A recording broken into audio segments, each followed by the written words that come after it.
A Gênese. Os milagres e as predições. Segundo o Espiritismo. Por Allan Kardec. Autor de O Livro dos Espíritos. A doutrina espírita é resultado do ensino coletivo e concordante dos espíritos. A ciência é chamada a constituir a gênese de acordo com as leis da natureza. Deus prova a sua grandeza e seu poder pela imutabilidade das suas leis e não pela aberrogação delas. Para Deus, o passado e o futuro são o presente. Introdução. A primeira edição publicada em janeiro de 1868. Esta nova obra é mais um passo dado ao terreno das consequências e das aplicações do Espiritismo. Conforme seu título indica, tem ela por objeto o estudo dos 3 pontos até agora diversamente interpretados e comentados: a Gênese, os milagres e as predições, em suas relações com as novas leis que decorrem da observação dos fenômenos espíritas. 2 elementos, ou, se quiserem, 2 forças regem o universo: o elemento espiritual e o elemento material.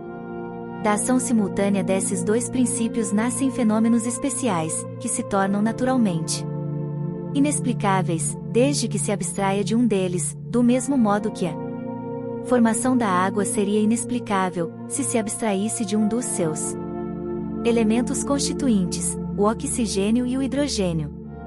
Demonstrando a existência do mundo espiritual e suas relações com o mundo material, o Espiritismo fornece a chave para a explicação de uma imensidade de fenômenos incompreendidos e considerados, em virtude mesmo dessa circunstância, inadmissíveis, por parte de uma certa classe de pensadores.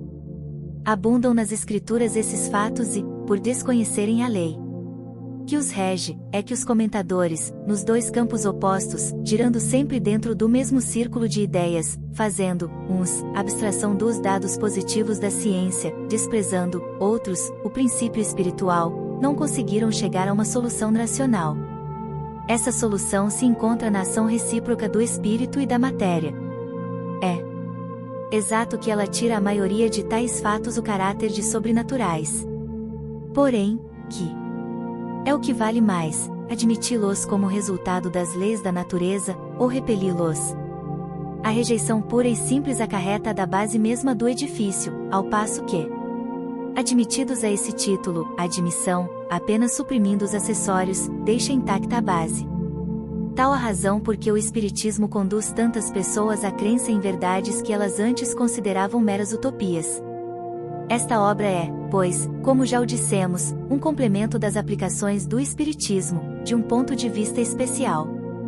Os materiais se achavam prontos, ou, pelo menos, elaborados desde longo tempo, mas, ainda não chegará o momento de serem publicados. Era preciso, primeiramente, que as ideias destinadas a lhe servirem de base houvessem atingido a maturidade e, além disso, também se fazia mister levar em conta a oportunidade das circunstâncias. O Espiritismo não encerra mistérios, nem teorias secretas, e tudo nele tem que estar patente, a fim de que todos o possam julgar com conhecimento de causa. Cada coisa, entretanto, tem que vir a seu tempo, para vir com segurança. Uma solução dada precipitadamente, primeiro que a elucidação completa da questão, seria antes causa de atraso do que de avanço.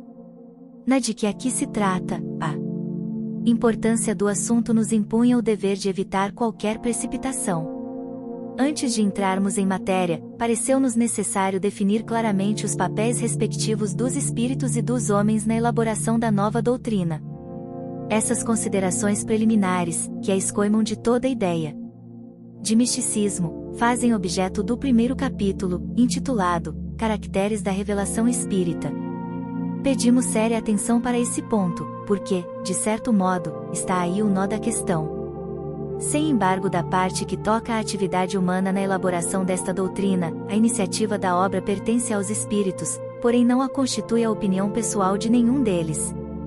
Ela é, e não pode deixar de ser, a resultante do ensino coletivo e concorde por eles dado. Somente sob tal condição se lhe pode chamar doutrina dos espíritos.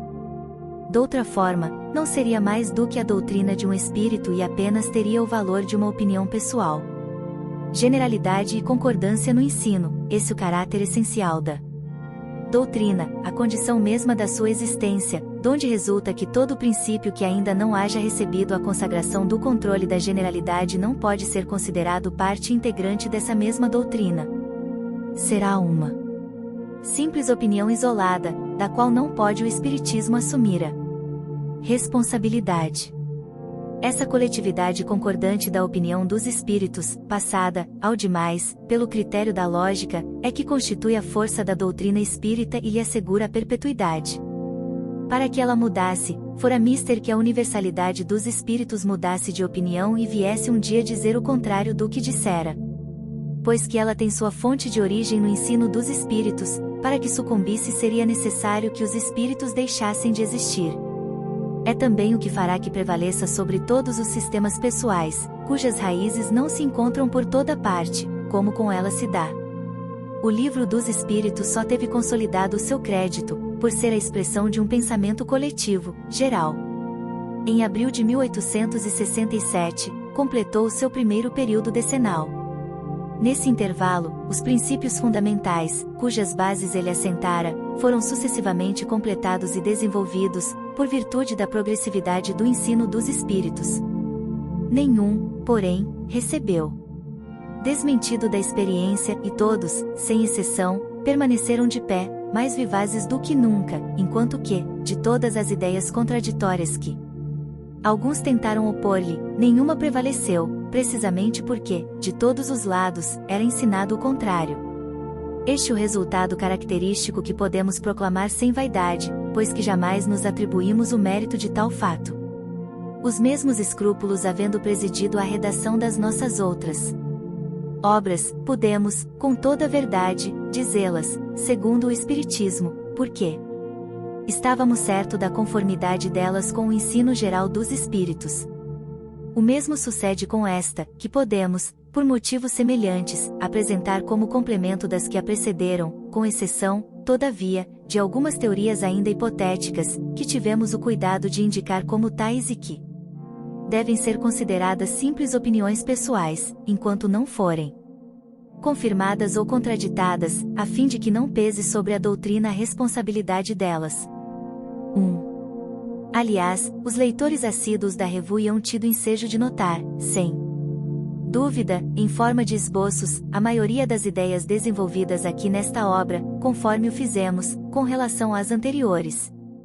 A revue, muita vez, representa para nós um terreno de ensaio, destinado a sondar a opinião dos homens e dos espíritos sobre alguns princípios, antes de os admitir como partes constitutivas da doutrina.